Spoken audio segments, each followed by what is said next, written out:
श्रीराम समर्थ.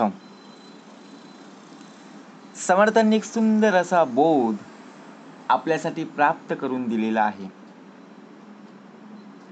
परिस्थिती सुधारण्यासाठी कृती सुधारा. समर्थ म्हणाले,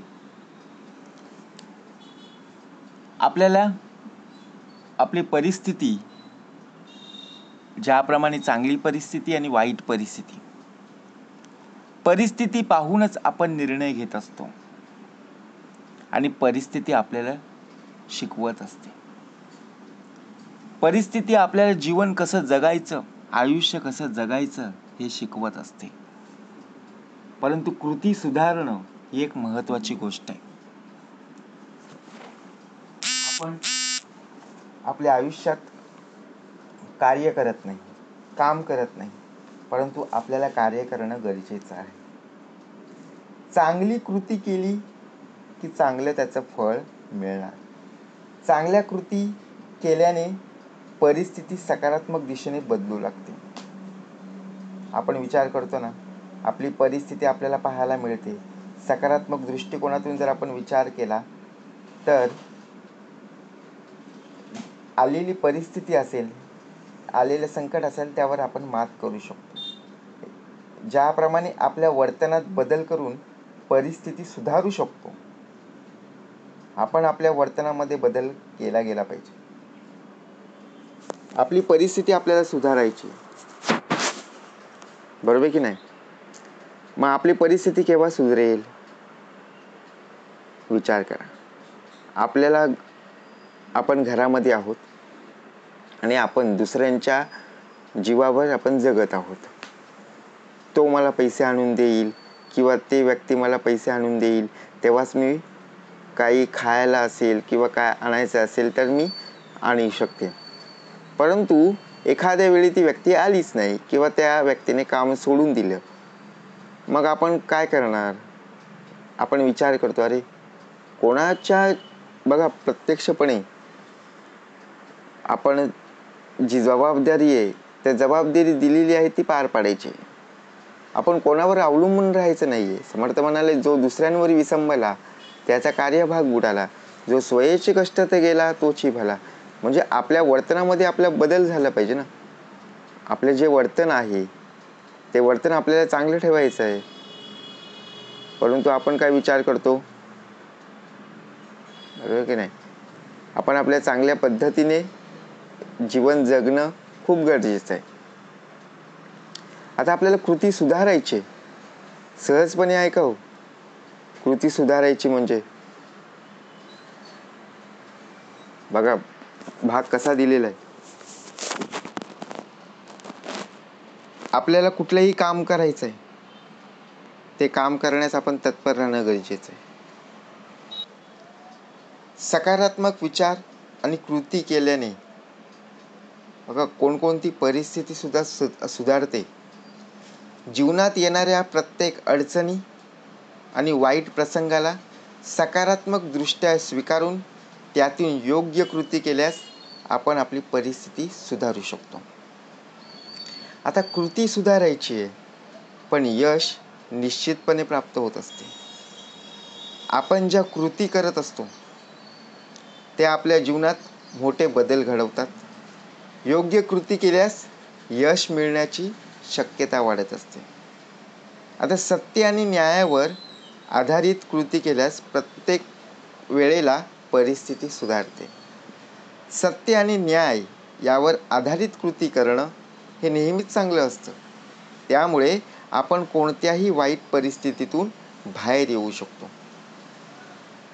आता प्रत्येक वाईट परिस्थिती ही एक संधी म्हणून येत असते, ज्यात आपण सुधारण्याची क्षमता वाढवू शकतो. आता वाईट परिस्थितीमध्येही काहीतरी शिकण्याची किंवा सुधारण्याची संधी असते. या संधीचा उपयोग करून आपण स्वतःला आणि परिस्थितीला सुधारू शकतो. समर्थांनी उत्तमाचा बोध प्राप्त करून दिलेला. एकदा एका गावात खूप दुष्काळ पडला होता. लोकांना पाणी सुद्धा मिळत नव्हतं आणि पाणी सुद्धा नाही तर प्रत्यक्षात शेतीसुद्धा पिकत नव्हती. आता गावातली मंडळी, गावातील लोक संपूर्णपणे निराश झाली होती, हतबल झाली होती. पण त्या गावात एक लहान मुलगा होता,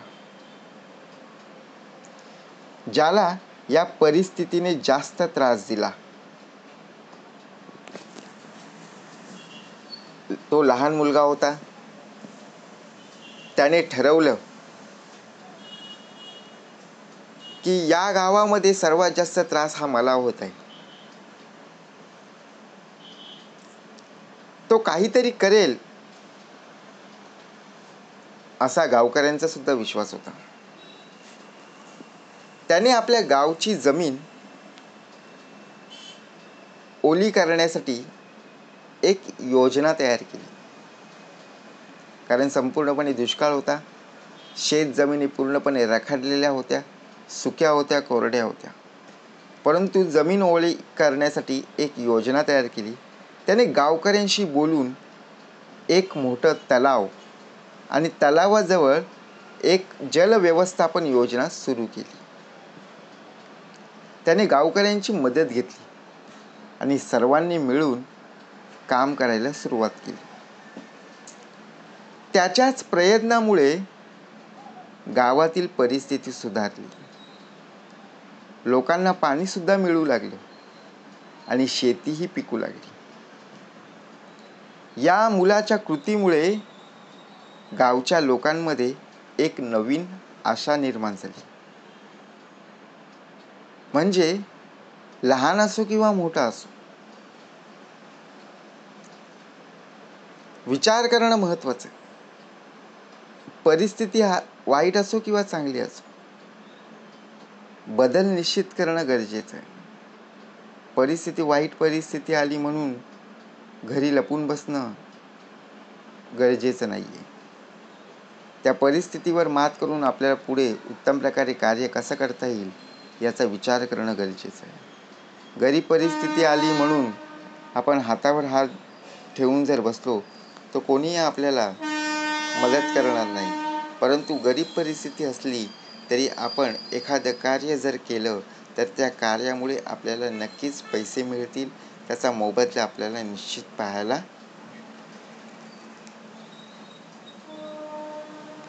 म्हणून परिस्थिती सुधारण्यासाठी आपल्या कृती सुधारणं खूप आवश्यक आहे. आपल्यामध्ये बदल करणं गरजेचं आहे.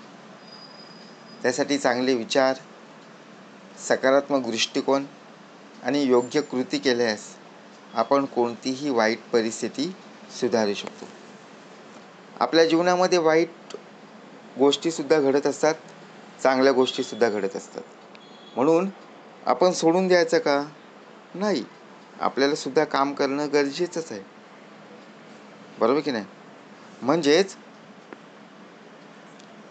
ज्या परिस्थितीवर आपल्याला मात करायची ती परिस्थिती ओळखून आपल्याला कार्य करणं गरजेचं आहे.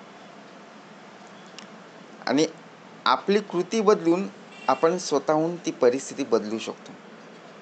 जसं लहान मुलगा होता, त्या लहान मुलाने विचार फक्त केला आणि गावकऱ्यांनी काय केली? साथ दिली. जर त्या मुलाने डोकं चालवलं नसतं, विचार केला नसता तरी हे कार्य झालं असतं का? नाहीये. म्हणून लहान असो किंवा मोठा असो, जिथे आपल्याला कार्य करायचं ते काम पूर्ण करण्यास आपण तत्पर आहोत हे आपल्या अंगी असणं गरजेचं आहे. बरोबर की नाही? म्हणून समर्थाने उत्तमाचा भाग दिलेला आहे. आपण कुठल्या कार्याला कमी लेखायचं नाही. परिस्थिती कुठलीही असो, चांगली असो किंवा वाईट असो, ती परिस्थिती आपल्याला शिकवत असते. त्यातून अनुभव घेणं गरजेचं आहे आणि त्या परिस्थितीवर मात करणं ही काळाची गरज आहे. आणि त्याच वाईट परिस्थितीतून आपला देह उत्तम प्रकारे कार्य करून सकारात्मक दृष्टिकोनातून, चांगल्या विचारातून पुढे जाण्यास तत्पर होईल. यासाठी समर्थाने उत्तमाचा भाग काय दिलेला आहे की ज्याप्रमाणे परिस्थिती सुधारण्यासाठी आपण प्रथमतः आपल्या कार्यामध्ये बदल करणं गरजेचं आहे. आपल्या कार्यामध्ये आपली सुधारणा कशी होईल याचं भान आपल्याला असणं गरजेचं आहे. म्हणून परिस्थिती सुधारण्यासाठी प्रथमतः आपली कृती सुधारा. नक्कीच बदल आपल्याला पाहायला मिळेल. जय जय रघुवीर समर्थ.